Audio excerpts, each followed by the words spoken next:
નમસ્કાર, હું દિવ્યા પંડ્યા. આપ જોઈ રહ્યા છો પ્રામાણિકતા ન્યૂઝ, સત્યની સાથે.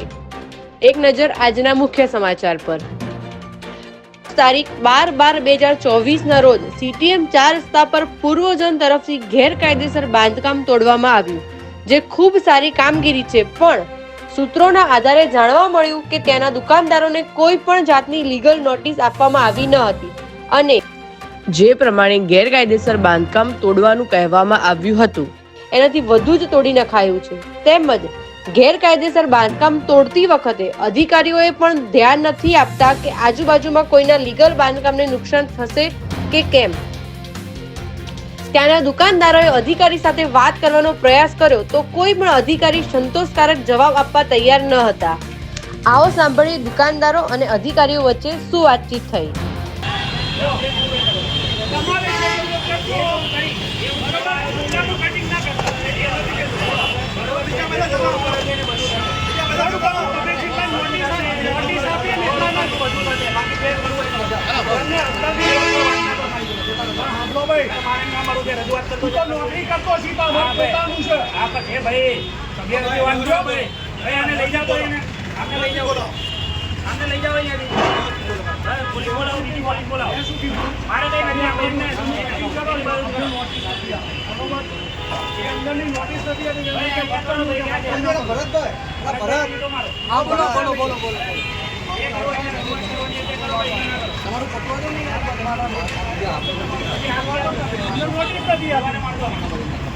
હવે ક્યાં નોટિસ ને હાલવાની કે અમારે એવું થોડું છે ને એક કોલમ નથી તો તમારે પોતે કાપી લેવું જોઈએ ને પહેલાથી.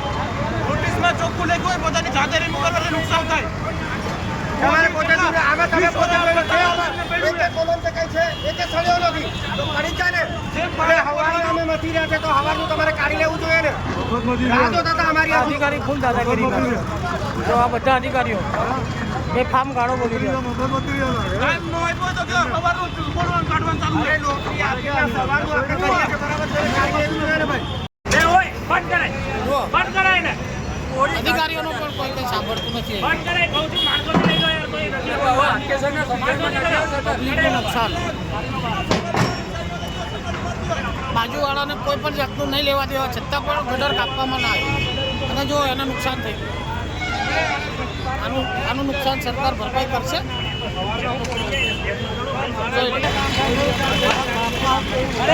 જો આ લોકોને એવું કીધેલું કે નકશોમાં પ્રમાણે બાંધકામ તોડવામાં આવશે અને આખી દુકાન પાડી દેવામાં આવશે. જોઈ લો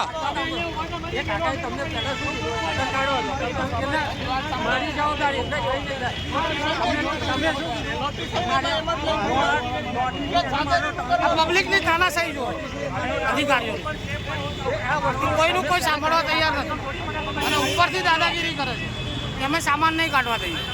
જો આખી દુકાન તોડી નાખે એરો ક્યાં હતો અને કેટલું એ લોકો બાંધકામ તોડ્યું. હવે આની નુકસાનની ભરપાઈ કોણ કરશે? જો દુકાનદાર સાચું બોલતા હોય તો એએમસીના પૂર્વ ઝોનને કોના દ્વારા સત્તા આપવામાં આવી કે એ ગમે ત્યારે નોટિસ આપ્યા વગર જ બાંધકામ તોડે? અને જો નોટિસ આપવામાં આવી છે તો એ છે ક્યાં? તેમજ તોડવા આવેલા અધિકારીઓ જેટલું તોડવાનું હોય એનાથી વધુ તોડી શકે કે નહીં?